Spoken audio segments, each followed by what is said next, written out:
है, क्योंकि आपको एग्जाम जो देने जा रहे हैं उसकी डिमांड के हिसाब से पढ़ाई करनी चाहिए, ना कि अपने स्वयं के इंटरेस्ट के हिसाब से। क्योंकि एग्जाम में आपको नंबर तभी मिलेगा जब आप एग्जाम की डिमांड को फुलफिल करेंगे।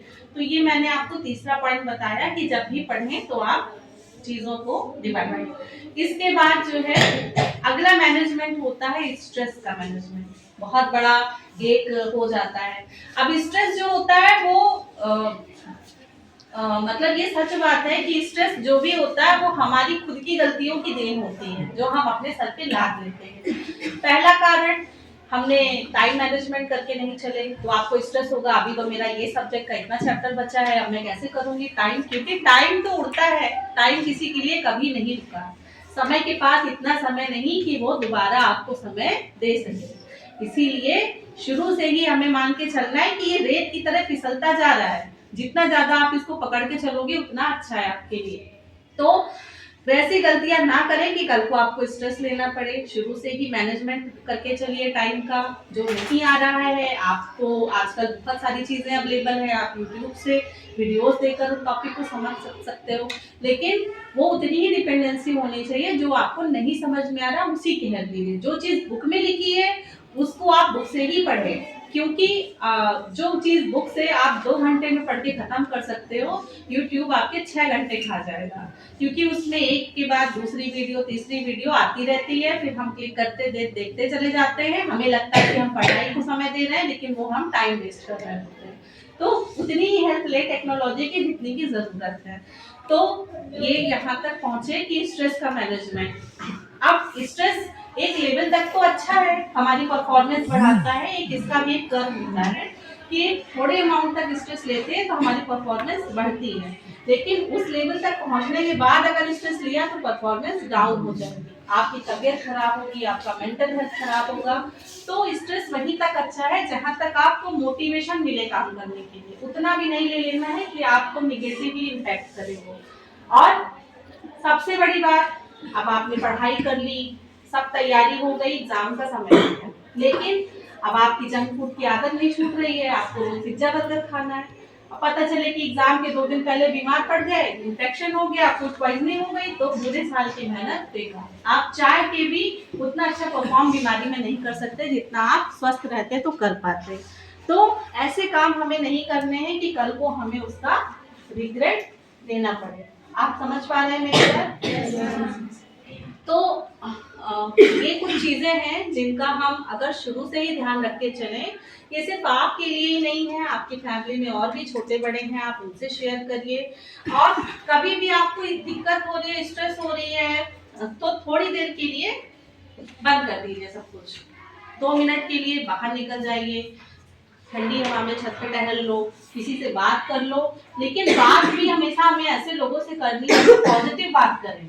बहुत सारे लोग होंगे जो आपको नेगेटिव बताएंगे, आपसे बोलेंगे आप तो कर ही नहीं पाओगे, अपना काम करना है। अभी तो आप एकेडमिक्स में हैं, जब आप कंपटीशन में उतरोगे तो यहाँ वहाँ तो और भी देखने को मिलता है कि खुद पढ़ते रहते हैं और सामने वाले को बच्चे डिमोटिवेट करने की कोशिश करते हैं कि मैं कर लूँ और ये ना कर पाए। तो इन चीज़ों को जो है समझते हुए शुरू से ही आपको चलना है। तो आपने स्ट्रेस मैनेजमेंट कर लिया, अब हो गया अगला पॉइंट कि एग्जाम में मैक्सिमम नंबर कैसे लेते हैं, है ना, जो कि सबसे ज्यादा इम्पोर्टेंट है।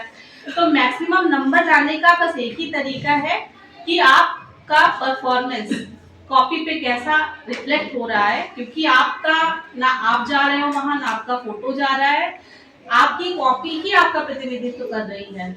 एग्जामिनर को नहीं पता कि आपने कितने घंटे पढ़ा है, एग्जामिनर को नहीं पता कि आप बीमार हो गए थे, एग्जामिनर को नहीं पता कि आपको ये दिक्कत थी, आपकी कॉपी ही आपके परफॉर्मेंस का रिफ्लेक्शन है।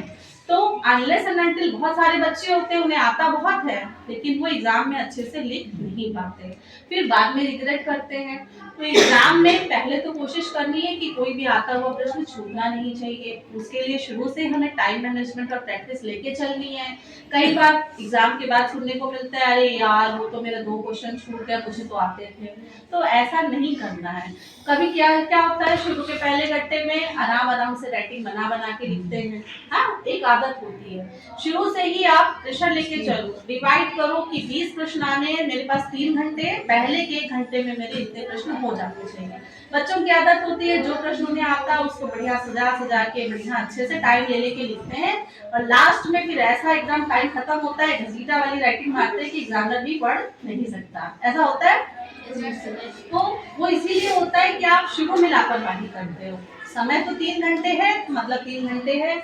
आपको एग्जामिनर देखते हो मैडम लोग कितनी बेदर्दी से कॉपी खींचती हैं जब घंटी बजती है?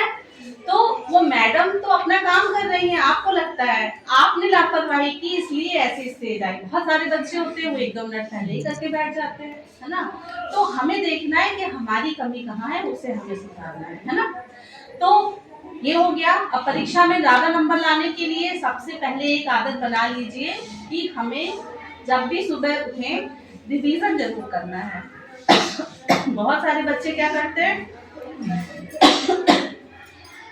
बच्चों ऐसा है कि अगर हम 90 दिन तक रिवाइज ना करें तो वो चीज विस्मृत हो जाती है। 2 तरह के माइंड होते हैं, कॉन्शियस, सबकॉन्शियस।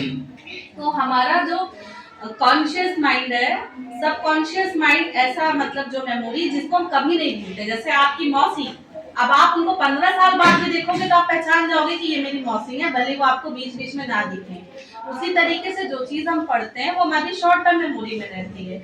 हम उसको जितना रिवाइज करेंगे वो हमारी परमानेंट मेमोरी में टिकती है। इसीलिए और एग्जाम में क्या होता है, मतलब कि आपके सामने सिर्फ क्वेश्चन पेपर आएगा, सब कुछ ब्लैंक कॉपी और क्वेश्चन पेपर। अब आप कि कितनी स्ट्रॉन्ग रिवीजन की, आप कितना उसको कनेक्ट कर पा रहे हो, कितना रिकॉल कर पा रहे हो, उसी पे आपकी इफिशिएंसी निर्भर करेगी। अगर कम रिवीजन किया है तो अटक के याद आएगा, समय ज्यादा लगेगा।